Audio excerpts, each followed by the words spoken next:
वाह वाह वाह रे बाबा वाह।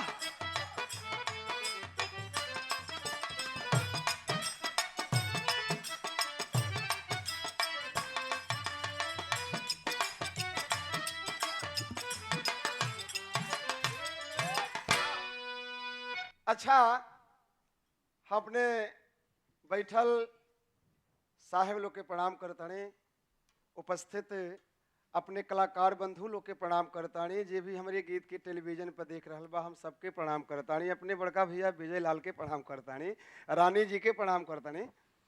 आई हमारे गुरु महाराज लोग के आदेश भइल श्रृंगार रस के गीत सुने खातिर, तो आई सुनल जा। हाँ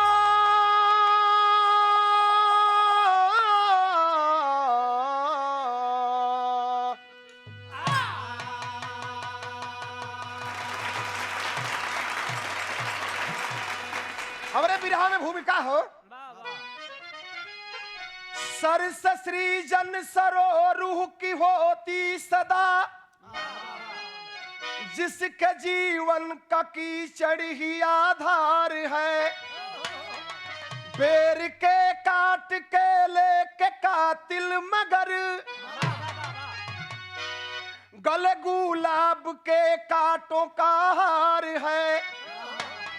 नाम होता अमर है कलाकारों का, जिनकी बाणी सुधा से सनी होती है।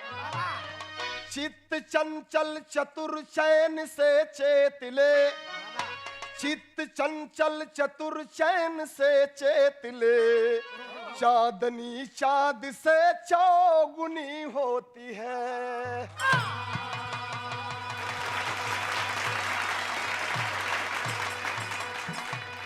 चित्त चंचल चतुर चैन से चेतले, चांदनी चांद से चौगुनी होती है। हमारे बिरहा में गीत लिखल गई।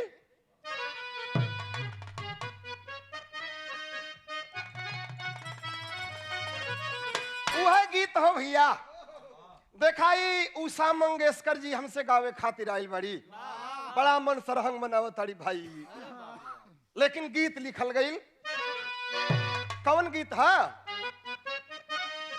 कि यार हमके पहले रहल नहीं मालूम, हमके पहले रहल नहीं मालूम कि जिंदगी जवाल हो जाई।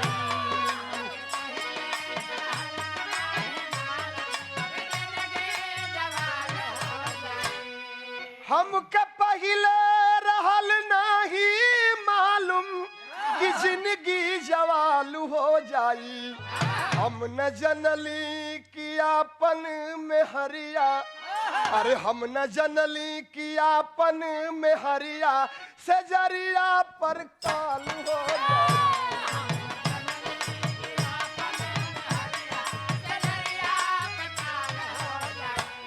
ई तो गीत है, लेकिन बिरहा में भाव लिखल गई कि घाव भरले भराई न दिल के, अरे घाव भरले भराई न दिल के कि कातिल निगाह हो गई।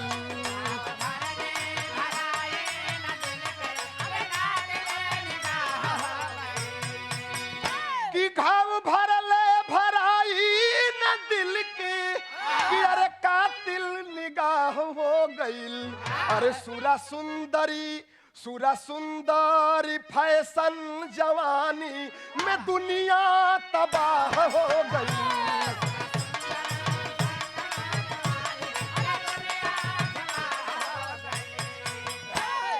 अरे गुलशन में छुप के बुलबुल जब गीत गा रही, कलियां भी खोल दामन खुशबू लुटा रही, कलियां भी खोल दामन खुशबू लुटा रही। मधुहोश बहारे बिकल पराग ढूंढती, मधुहोश बहारे बिकल पराग ढूंढती, सबनम भी यौवन के सीने की सांस ढूंढती। जैसे कि रंग फूलों का उतारा गया हो, उस रंग में ही छितन को संवारा गया हो। थे हुस्न पर फिदा काशी नरेश चेत सिंह, से हुस्न पर फिदा काशी नरेश चेत सिंह। चित्तन के पास भेजे, चित्तन के पास भेजे संदेश चेत सिंह। भादों में 6 उत्सव पर आना पड़ेगा, मैं खाना मुहब्बत का छलकाना पड़ेगा। राजा का पत्र पाकर वह धन्य हो गई, जाकर मुहल्ला सिवाला ख्वाबों में खो गई। नागिन सिली अंगड़ाई महफिल में नाचती, नागिन सिली अंगड़ाई महफिल में नाचती। अरे दिल की किताब दिल के चश्मे से बाँचती। बाबू हो, कहानी की शुरुआत हो गई। काशी नगरी के कहानी बात चेत सिंह राजा हुआ। वहां एगो छित्तन बाई है। छित्तन बाई इतनी खूबसूरत है, उनके सुंदरता के वर्णन कैसे कही जा सकेला। इतनी खूबसूरत मालिक बनौले हुआ। राजा साहब आदेश देना, खबर भेजोलो कि हमारे यहाँ भादों में 6वीं के दिन तुहार प्रोग्राम होई। ओकरे हुस्न का दीवाना हुआ राजा चेत सिंह। बोलवला जब है ना आइल है नाचे खातिर, का ख्वाब बा जैसे सपना देखेला आदमी कि हम जहाजे पर चलत आनी। राजा के यहाँ गईला पर उ लगत बाटे कि हम स्वर्ग में आ गइल बानी। तब बिरहा में गीत लिखल गइल, ओकर वर्णन बा।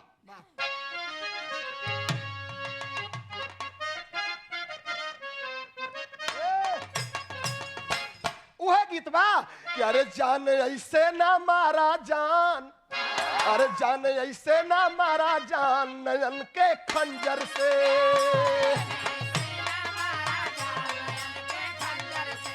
अरे जान ऐसे ना मारा जान नयन के खंजर से।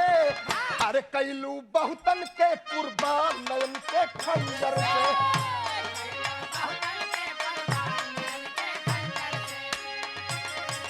लेकिन छित्तन बाई के वर्णन होत बा कि अरे होठे लाल गुलाबी गाल चाल कुछ ऐसन बा।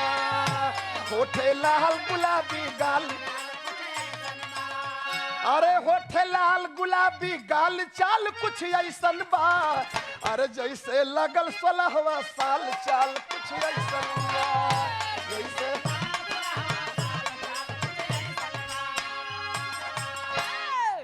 पी पी करके रस फूलों का, यार पी पी करके रस फूलों का मधुर राग वह पाई। बढ़ जाती हर दिल की धड़कन लेती जब अंगड़ाई। माल कुछ ऐसन बा, अरे माल पर लगा बरसने माल चाल कुछ ऐसन बा।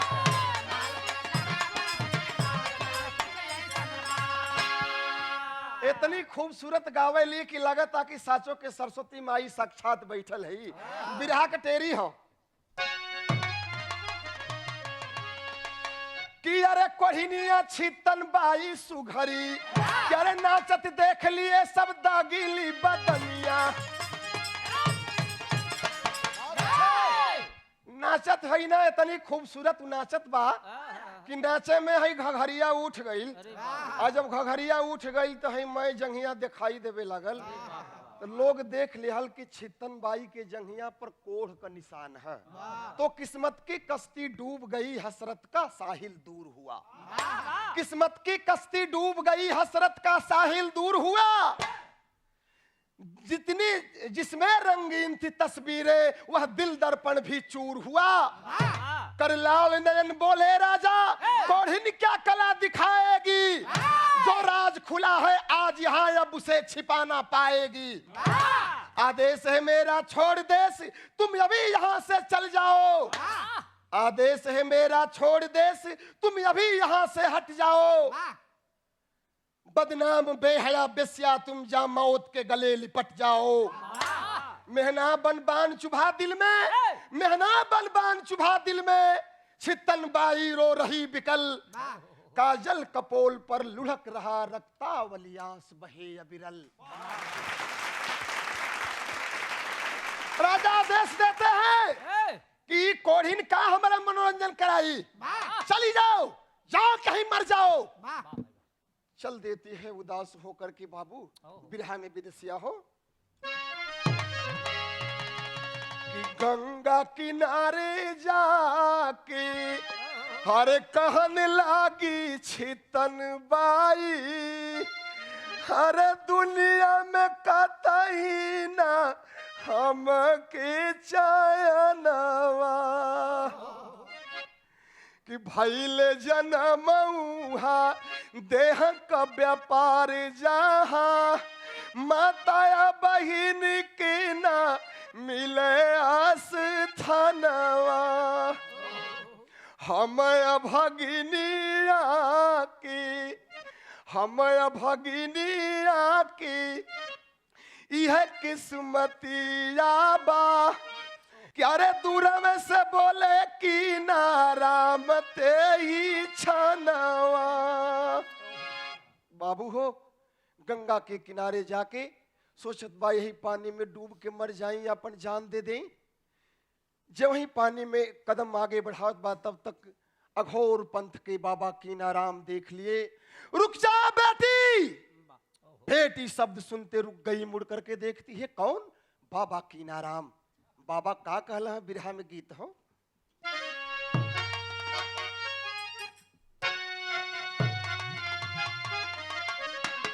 वह गीतिया लिखल गई भैया। कौन गीत है भैया? तनी से ऊपर से बजा ली भैया। यार से जरिया पर मती रूठाए गोरी से जरिया त गीत रहा। लेकिन बाबा का कहत हुआ कि विपतिया में मती रोआए बेटी।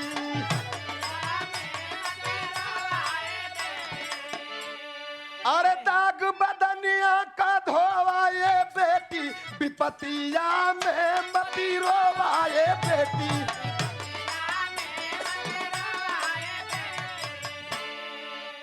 बाबा कहत हुआ कि बेटी न रोवा बेटी, मत रोवा बेटी, मत इतना दुख हमरे सामने कहा। अपन सारी व्यथा बतौले हा। त काशी कृम कुंड में छितन नहैली। अरे दाग मिटल कुल सुघर होई गईली। अरे जियल के सपना सजोवाए बेटी विपतिया में मती रोवाए बेटी।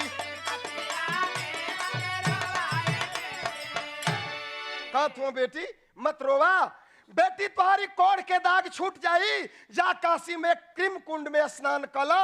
जाके कृम कुंड में वो छितन बाई स्नान कैली, कुल शरीर सुघर हो गई। अब फिर से अपन नाचे गावे वाला कार्यक्रम जब शुरू कैली हा तब बिरहा में पापट लिखल गई कि अरे मस्त मोहनी छिड़कल अंगड़ैया पायल बाजल बा। अरे लगे तरसने गली गली सुनवैया पायल बाजल बा। अरे जहाँ रो रहा पतझड़ पहले दिल में आग लगाई हो, वही बसंती घूम रही अरे खुशियों का पराग पाई हो। अरे सुना है स्वरत चेत सिंह निर्दयिया पायल बाजल बा। लगा तरस ने कैसे मिली चिरैया पायल बाजल बा। फिर से अपन नाचे गावे के कार्यक्रम शुरू कैली हा। चेत सिंह के यहाँ खबर गईल, बड़ी खूबसूरत नर्तकी नाच रही है। देख लेहलस जान गई कि नहीं वह नर्तकी छितन बाई बा। देखने की इच्छा जाहिर किया बाबू। बाबा कीनाराम के कृपा से उसकी शरीर ठीक हो गई। भाव लिखा गया हमारे बिरहा के आखिरी लाइन में कि अरे अनमोल मोती ऊपर चढ़ल पनिया कि अरे मोहराजा के मोहनिया हो कसबिनिया। झूम रहे थे चेत सिंह दिल के दर्पण को थाम। झूम रहे थे चेत सिंह दिल के दर्पण को थाम। अरे खुश होकर छितन को दिए तब एक गावई नाम। अरे भैली गौवा के मलकिनिया हो कसबिनिया।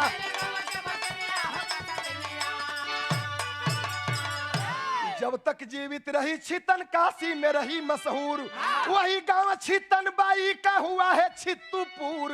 अरे सच्ची काशी के कहानियां हो कसबिनी।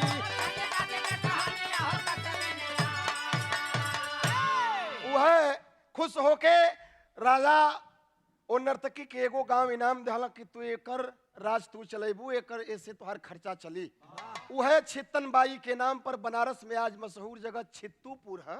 वह छित्तूपुर छितन बाई के नाम पर बनल। बिरहा के आखिरी लाइन में तो गुरु बिहारी गुरु गणेश गुरु रामलाल गुणकारी, अरे स्वर्ग बसे चंद्रिका कवि बच्चन जी बने पुजारी, कोढ़िनिया छितन बाजी सुघरी, तब पंचदे रामा कवि के भावल भजनिया, कोढ़िनिया छितन बाई।